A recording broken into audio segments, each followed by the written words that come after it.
रामायण और महाभारत काल के वे कौन से योद्धा थे जिनका शारीरिक बल ही इतना था कि उन्हें किसी को मारने के लिए किसी दिव्यास्त्र की आवश्यकता ही नहीं थी।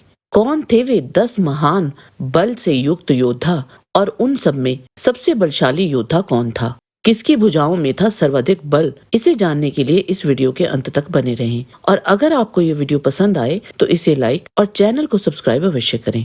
इससे हमें और भी अच्छा कार्य करने की प्रेरणा मिलती है। नंबर 10, भीम। अगर केवल महाभारत के संदर्भ से बात करें तो समस्त पहलवानों में भीम का नाम ही सबसे ऊपर आता है। भीम में 10,000 हाथियों का बल था। बिना किसी शस्त्र के ही उन्होंने हिडम्बासुर, बकासुर, मणिमन, जटासुर और किरमीर आदि नामक बलशाली राक्षसों का वध किया था। उन्होंने मत्स्य नरेश के सेनापति कीचक को अपने बाहुबल से ही मार गिराया था। जरासंध को पहले मल युद्ध में पराजित किया, फिर श्री कृष्ण के निर्देशानुसार उसका वध कर डाला था। कुरुक्षेत्र युद्ध में भी करीब करीब सभी धृतराष्ट्र पुत्रों का भीम ने अकेले ही वध किया था। नंबर 9, कंस। कंस द्वंद्व युद्ध का प्रेमी था। एक समय वह महिष्मतिपुरी में गया। महिष्मति नरेश के 5 पुत्र प्रख्यात मल्ल थे। उनके नाम थे चाणूर, मुष्टिक, कूट, शल और तोशल। उन 5 को कंस ने अकेले ही पराजित कर दिया था। मुष्टिक को तो एक मुक्के से धराशायी कर दिया था तथा तोशल को धराशायी कर उसे घुमाकर 10 योजन की दूरी पर फेंक दिया था तथा रामायण कालीन अति शक्तिशाली वानर द्विविद को अपने भुजा बल से पराजित कर दिया था। प्रलंभासुर, बकासुर आदि जैसे कितने राक्षसों को पराजित कर अपना सेवक बना दिया था। यही नहीं, कुवलयापीड़ नाम का एक हाथी जिसमें हजारों हाथियों के समान शक्ति थी, उसको कंस ने सूंड से पकड़कर धरती पर पटक दिया था। इंद्र सहित समस्त देवों पर उसने विजय पाई थी। अधिकतर लोगों को यही लगता है कि वो कोई साधारण सा राजा था, परंतु वास्तविकता में वो बहुत शक्तिशाली था। नंबर 8, रावण। लंकापति रावण उस समय का सबसे शक्तिशाली राक्षस था। उसने त्रिदेवों को छोड़ इंद्र, यम, वरुण जैसे 30 देवों, यक्षों, दैत्यों आदि को पराजित कर तीनों लोकों पर विजय पा ली थी। इंद्र का वज्र एवं उनके ऐरावत हाथी के प्रहार भी रावण पर निष्फल हो गए थे। उसने भगवान शिव के भार सहित कैलाश पर्वत को कुछ हद तक उठा लिया था। यह उसकी भुजाबल को दर्शाता है। नंबर 7, बाली। बाली को उसके पिता इंद्र से एक स्वर्ण हार प्राप्त हुआ था जो किसी भी घातक परिस्थिति में उसकी सांसों को लंबे समय तक समेटे रखता था। बाली ने एक भयंकर युद्ध में दुमदुभी नाम के एक महेश रूपी शक्तिशाली राक्षस को मार डाला था और इसके पश्चात बाली ने दुमदुभी के निर्जीव विशाल शरीर को उछालकर कई योजन दूर फेंक दिया था। बड़े बड़े पहाड़ों की चोटियों को वह ऐसे ऊपर फेंकता था और पुनः पकड़ लेता था मानो वह कोई गेंद हो। एक बार रावण किष्किंधापुरी में पहुंचा और उसने बाली को लड़ने के लिए बुलाया। उस समय एक दूसरे को पकड़ने की कामना से वानर राज और राक्षस राज प्रयत्न करते हुए अपने बल का प्रदर्शन करने लगे और एक समय बाली ने रावण को पकड़कर अपनी कांख में दबा लिया और तब वह बड़े जोर से आकाश में उड़ गया। बाली रावण को बगल में ही दबाए हुए कितने ही हजार योजन वैसे ही घसीटता रहा।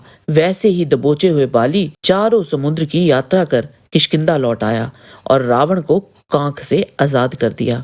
नंबर 6, कुंभकर्ण। रावण का भाई कुंभकर्ण जन्म से ही अत्यधिक बलवान था। वह बिना किसी वरदान के प्राकृतिक रूप से ही अति बलशाली था। उसने सुग्रीव, अंगद, नील और ऋषभ जैसे शक्तिशाली वानरों को पराजित किया था। विभीषण प्रभु श्री राम को कुंभकर्ण के बारे में बताते हुए कहते हैं कि जिसने युद्ध में यमराज और इंद्र को भी परास्त कर दिया वही विश्रवा मुनि का पुत्र या प्रतापी कुंभकर्ण है। इसके बराबर लंबा और मोटा दूसरा कोई राक्षस नहीं है। इसने युद्ध में कितनी ही बार हजारों देवताओं, गंधर्वों, मांस भक्षी दानवों, यक्षों, विद्याधरों और किन्नरों को परास्त किया था। दूसरे राक्षसों को तो वरदान का बल है, परंतु यह महाबली कुंभकर्ण तो स्वभाव से ही तेजस्वी है। नंबर 5, कार्तवीर्य अर्जुन। सहस्त्र बाहु अर्जुन सुदर्शन चक्र के अवतार थे। उन्होंने 10,000 वर्षों तक अत्यंत दुष्कर तपस्या कर दत्तात्रेय जी की आराधना की। इस तपस्या से प्रसन्न होकर भगवान दत्तात्रेय ने उन्हें 4 शक्तिशाली वरदान दिए। इन 4 वरदानों के फलस्वरूप युद्ध की कल्पना मात्र से अर्जुन के 1 सहस्त्र भुजाएं प्रकट हो जाती थी। उनके बल पर उन्होंने सहस्त्रों शत्रुओं को मौत के घाट उतारकर द्वीप, समुद्र, नगरों सहित पृथ्वी को युद्ध के द्वारा जीत लिया था। एक समय रावण अपने वरदान के मद में चूर होकर महिष्मतिपुरी में पहुंचा। वहां उन दोनों के बीच भीषण गदा युद्ध हुआ। कुछ देर तो दोनों में बराबरी का युद्ध चला। फिर अर्जुन अपना समस्त शारीरिक बल लगाकर रावण की छाती पर प्रहार किया और झपट कर अर्जुन ने उसे पकड़ लिया और उसी प्रकार रावण को बंदी बनाकर अपनी राजधानी ले गए। नंबर 4, परशुराम। परशुराम जी केवल एक महान योद्धा ही नहीं बल्कि अपार शारीरिक बल के स्वामी भी थे। परशुराम जी ने पूरी पृथ्वी के क्षत्रियों को 21 बार पराजित कर दिया था। किसी भी युद्ध में अकेले हजारों योद्धाओं से लड़ने के लिए केवल रणनीति नहीं बल्कि जबरदस्त शारीरिक बल और सहन शक्ति भी चाहिए होती है। यह बताता है कि परशुराम जी बहुत शक्तिशाली थे। परशुराम जी के हाथ में फरसा एक ऐसा दिव्यास्त्र था जिसे चलाने के लिए अत्यधिक बल की आवश्यकता होती है। वे इससे एक ही बार में विशाल पर्वतों और शत्रुओं को काटने में सक्षम थे। यह उनकी शारीरिक ताकत को दर्शाता है। नंबर 3, गरुड़। महाभारत के आदि पर्व अध्याय 31 के अनुसार महर्षि कश्यप तथा बाल खिल्य मुनियों ने कश्यप जी के लिए पुत्र प्राप्ति हेतु एक महान यज्ञ कर ऐसा पुत्र प्राप्त किया जो शौर्य और वीर्य में 100 इंद्रों के समान था। उसका वेग मन के समान तीव्र था। उनमें इच्छा अनुसार रूप धारण करने की शक्ति थी। वे जहां जितनी जल्दी जाना चाहे जा सकते थे।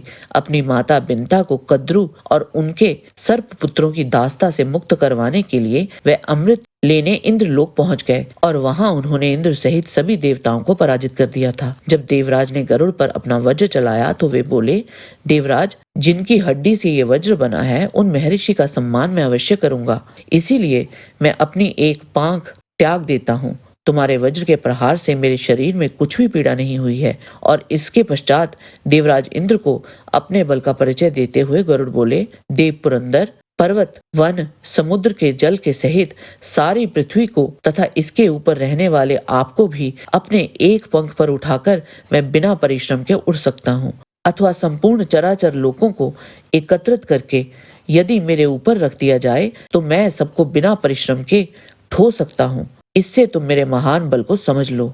नंबर 2, बलराम। बलवानों में श्रेष्ठ होने के कारण उन्हें बलभद्र भी कहा जाता है। बलराम जी साक्षात शेषावतार थे। प्रलंबासुर जब अपना प्रचंड रूप बनाकर बलराम जी से भिड़ गया था तब बलराम जी ने अपनी मुष्टिका से उनके सिर पर घोर प्रहार किया जिससे उस असुर का सिर विदीर्ण हो गया। कंस के साथी मुष्टिका पहलवान को पटक पटक कर ही मार डाला था। एक समय क्रोध में भरकर उन्होंने यमुना को अपने हल से उठा लिया और उसे दूर ब्रह्मांड में फेंकने वाले थे। और एक बार तो क्रोध की अग्नि में जलते हुए उन्होंने पूरे हस्तिनापुर नगर को ही अपने हल से गंगा की ओर खींचना आरंभ कर दिया था। वह उस नगर को गंगा में डुबो देना चाहते थे। सर्वाधिक शक्तिशाली वानर द्विविद जो रामायण काल से जीवित था, उसका वध उन्होंने खाली हाथों से ही कर दिया था। नंबर 1, हनुमान। वायुपुत्र हनुमान निश्चित रूप से इन सबसे अधिक शक्तिशाली थे और वह ही श्री राम के अतिरिक्त उनकी सेना के सबसे शक्तिशाली योद्धा थे। रावण और मेघनाद जैसे अति शक्तिशाली राक्षसों के सामने ही उन्होंने सारी लंका जला डाली थी। हनुमान जी पवन पुत्र होने के साथ साथ भगवान शिव के अंशावतार भी हैं। पराशर संहिता तथा शिव पुराण के अनुसार हनुमान जी स्वयं भगवान शिव ही हैं। एक समय तो उनका भगवान शिव जी के साथ ही युद्ध हो गया था और उन्होंने अपने बल और पराक्रम से भगवान शिव जी को भी संतुष्ट कर दिया था। हनुमान जी के बल का वर्णन रामायण सहित अन्य कई महापुराणों में आता है जिन पर हमने बहुत से वीडियो बनाए हैं। रामदूत अतुलित बलदामा, अर्थात वे प्रभु श्री राम के वो दूत हैं जिनके बल की कोई सीमा नहीं है। अष्ट सिद्धि और नवनिधियों के दाता हनुमान जी सा दूसरा कोई नहीं है। जय बजरंगबली। प्रभु श्री राम और श्री कृष्ण को इस सूची में रखने का कोई औचित्य ही नहीं था, क्योंकि चाहे बल हो या शक्ति, वे इन सभी से कहीं अधिक बलशाली थे। जय श्री कृष्ण। आज के वीडियो में बस इतना ही। आशा करते हैं कि आपको हमारा ये वीडियो पसंद आया होगा। कृपया इसे लाइक और शेयर अवश्य करें। किसी भी प्रकार की त्रुटि के लिए आप सबसे क्षमा याचना करते हुए आपसे निवेदन है कि प्रेम पूर्वक परमपिता परमात्मा को मन में धारण करें और बोलें, वैदिक सनातन धर्म की सदा ही जय।